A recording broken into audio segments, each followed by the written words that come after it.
চীনের দক্ষিণাঞ্চলীয় গুয়াংডং প্রদেশে মশাবাহিত চিকুনগুনিয়া ভাইরাসের ব্যাপক প্রাদুর্ভাব দেখা দিয়েছে। ইতিমধ্যে দেশটির কর্তৃপক্ষ কোভিড যুগের কঠোর স্বাস্থ্যবিধি আবারও চালু করেছে। ফোশান শহরে ভাইরাসটির এই প্রাদুর্ভাবে হাজার হাজার মানুষ আক্রান্ত হয়েছে। আরটি ওয়ার্ল্ড নিউজ জানিয়েছে, গুয়াংডং প্রদেশে প্রায় ৮,০০০ মানুষ চিকুনগুনিয়া ভাইরাসে আক্রান্ত হয়েছে, যার অর্ধেকেরও বেশি ফোশান শহরে। এই ভাইরাস মশার কামড়ের মাধ্যমে ছড়ায়। এতে হঠাৎ জ্বর, ফুসকুড়ি এবং তীব্র জয়েন্টে ব্যথা হয়, কখনো কখনো প্রাণঘাতী। বিশ্ব স্বাস্থ্য সংস্থার তথ্য অনুযায়ী বিশ্বব্যাপী ৭ মিলিয়নেরও বেশি মানুষের মৃত্যু হওয়া কোভিড-১৯ মতো চিকুনগুনিয়া মানুষ থেকে মানুষে সরাসরি সংক্রমিত হয় না, তবে এটি মশার মাধ্যমে ছড়াতে পারে যদি তারা আক্রান্ত ব্যক্তিকে কামড়ায়। ফোশানে আক্রান্ত ব্যক্তিদের বিশেষ আইসোলেশন ওয়ার্ড বা হাসপাতালে কোয়ারেন্টাইনে রাখা হচ্ছে।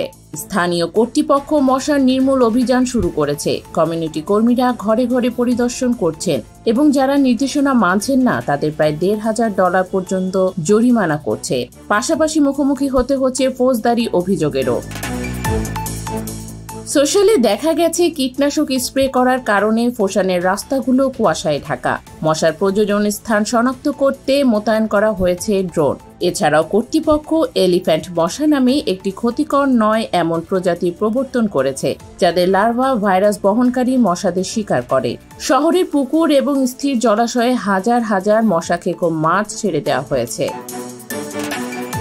গুয়াংডংয়ে ভাইরাসের উপসর্গ সম্পর্কিত ওষুধ ক্রয় নিবন্ধন বাধ্যতামূলক করা হয়েছে, যাতে কেসগুলো আরও কার্যকরভাবে ট্র্যাক ও পরিচালনা করা যায়। ফোশানে গত সপ্তাহে প্রায় ৩,০০০ নতুন রোগী সহ ১২টিরও বেশি শহরে সংক্রমণ ছড়িয়েছে। হংকংয়ে সোমবার প্রথম এটি শনাক্ত হয়। বিশ্ব স্বাস্থ্য সংস্থা জানিয়েছে, রক্তে সিরামে ইমিউনোগ্লোবিউলিন এম এবং ইমিউনোগ্লোবিউলিন এম চিকুনগুনিয়া অ্যান্টিবডির উপস্থিতি চিকুনগুনিয়ার প্রমাণ।